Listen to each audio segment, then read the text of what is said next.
సమూయేలు మొదటి గ్రంథం 15వ అధ్యాయం 22వ వచనం.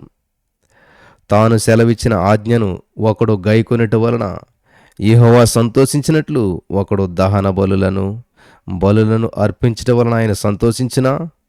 ఆలోచించుము, బలులు అర్పించుట కంటే ఆజ్ఞను గైకొనుటయు పొట్టేళ్లకు అర్పించుట కంటే మాట వినుటయు శ్రేష్టము. మొదటి సమూయేలు 15:22. స్తోత్రం దేవా, ఈరోజు యొక్క వాక్య వెలుగులో నడిపించి బలపరిచి అనేక మంది ఆత్మలో వర్ధిల్లుటకు కృప చూపించి నడిపించి బలపరచండి. ప్రతి బంధకాలు తొలగించినందుకు నీకు వందనాలు చెల్లిస్తూ యేసు నామములో ప్రార్థించి నమ్మి పొందుకున్నాం తండ్రి, ఆమేన్. హల్లెలూయా. ప్రియులారా, చాలా అద్భుతమైన మాట ఏంటంటే, బలులు అర్పించడం కంటే మాట వినుటే శ్రేష్టం. అనేక సార్లు యేసుక్రీస్తు ప్రభువారు మనల్ని ఒక పని చేయమని ఆజ్ఞాపించినప్పుడు, నేను ఆ పని చేయలేను, నాకంత సామర్థ్యం లేదు, ఇతరులు ఏమనుకుంటారో అని కుంటి సాకులు చెబుతూ యేసుక్రీస్తు ప్రభువారి యొక్క మాటలకు అవిధేయత చూపుతూ ఉన్నాం మనమంతా కూడా. బలులు అర్పించడం కంటే, కానుకలు ఇచ్చడం కంటే ఆయన మాట వినుట ముఖ్యం. ఒక సంఘటన మీతో పంచుకోవాలని ఆశపడుతున్నాను. రోజర్ సిమ్స్ మే 7వ తేదీన రోడ్డుపై నడిచి వెళ్తూ ఉన్నారు. మరి హనోవర్ గారు తన కారులో ఉండేటువంటి మరి అదే రోడ్డుపై చికాగో వెళ్తూ ఉన్నారు. రోజర్ గారు కూడా చికాగోకు ముందున్నటువంటి ఊరు వెళ్ళాలి కాబట్టి కారులో వస్తున్నటువంటి హోవర్ గారిని లిఫ్ట్ ఇమ్మని అడిగారు. హనోవర్ గారు రోజర్ గారిని కారు ఎక్కించుకున్నారు. గమనించాలి చాలా జాగ్రత్తగా.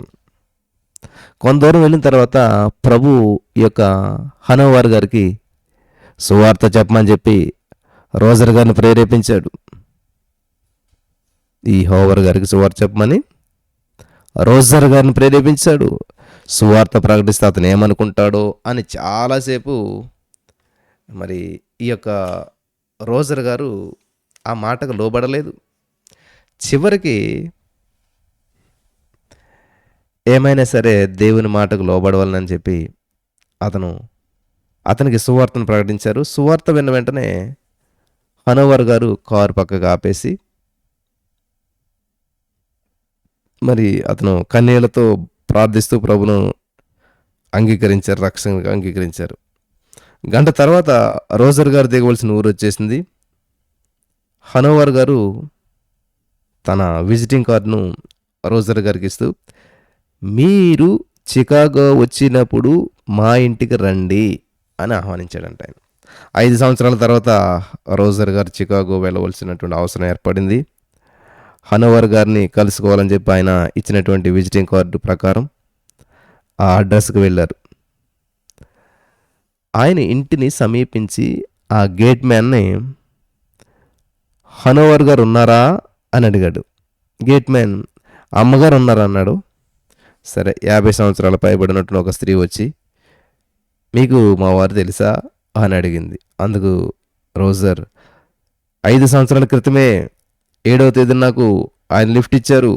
ఆ రోజు నాకు మరి ఎందుకు బాగా గుర్తుందంటే, మేమిద్దరం కూడా కారులో వస్తున్నప్పుడు దేవుడు ఆయనకు సువార్త ప్రకటించమని నన్ను ప్రేరేపించాడు. నేను గంట సేపు కుంటి జోకులు చెప్పాను. చివరికి దేవుని మాటలకు లోబడి సువార్త ప్రకటించాను. హనోవర్ గారు వెంటనే కారు పక్కకు తీసి ప్రభువును రక్షకునిగా అంగీకరించారు. నా మాటలకు ఎవరైనా సరే అంత త్వరగా ప్రభువును అంగీకరించడం అదే మొదటిసారి. అందువలన నాకు ఈ సంగతి బాగా గుర్తున్నది అన్నాడంట ఆయన. వీళ్ళు గమనించాలి. వెంటనే ఆ స్త్రీ ఏడవటం ప్రారంభించింది. చాలాసేపు ఏడ్చిన తర్వాత ఆమె తెప్పరిల్లి, నా భర్త రక్షణ గురించి అనేక సంవత్సరాలు ప్రార్థన చేశాను. మే 7వ తేదీన మీరు దిగిపోయిన తర్వాత ఒక లారీ ఆయన కారును గుద్దింది. ఆ కారును గుద్దేయటం వల్ల ఆయన అక్కడికక్కడే మరణించాడు. ఆయన రక్షణ కోసం నేను ఎంతగా ప్రార్థించినా ఆయన రక్షించబడలేదని చెప్పి నేనెంతో దుఃఖంతో ప్రార్థించడం మానేశాను. ఆయన నేను రక్షించుకోలేకపోయినే నా జీవితకాలంలో నా భర్త నరకానికి వెళ్ళిపోయాడని చెప్పేసి నేను ఆ బాధలో ఆ యొక్క దుఃఖంతో నిండిపోయి ఇంక ప్రార్థన చేయటమే మానేశాను. ఈ 5 సంవత్సరాల నుంచి నేను ఒక్కరోజు కూడా చర్చికి వెళ్ళలేదు, బైబిల్ చదవలేదు, ప్రార్థన చేయలేదు. ఈ రోజు నుంచి నేను యేసుక్రీస్తు ప్రభు వారికి ప్రార్థిస్తాను, క్షమించమని చెప్పి వేడుకుంటాను అన్నదంటండి ఆవిడ.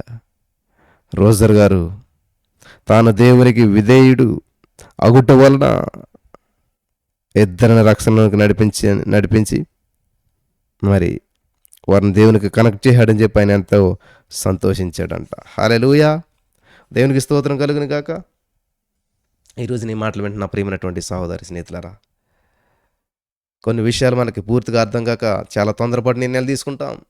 నా భర్తను రక్షించలేకపోయినా రక్షణ లేకుండా చనిపోయాడని చర్చికి వెళ్తాం మానేసింది. కాబట్టి ఏ మనిషి ఎప్పుడు మారు మనసు పొందుతాడో తెలియదు. నమ్మి బాప్తిసం పొందాలి, అప్పుడు రక్షించబడతారు.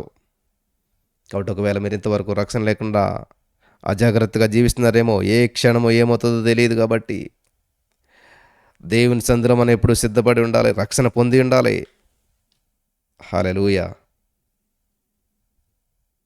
మరి పరిశుద్ధాత్మ దేవుడు ఇక్కడ మీకు అందరికీ వెలిగింపునిచ్చి నడిపించి బలపరచును గాక. ఆమేన్.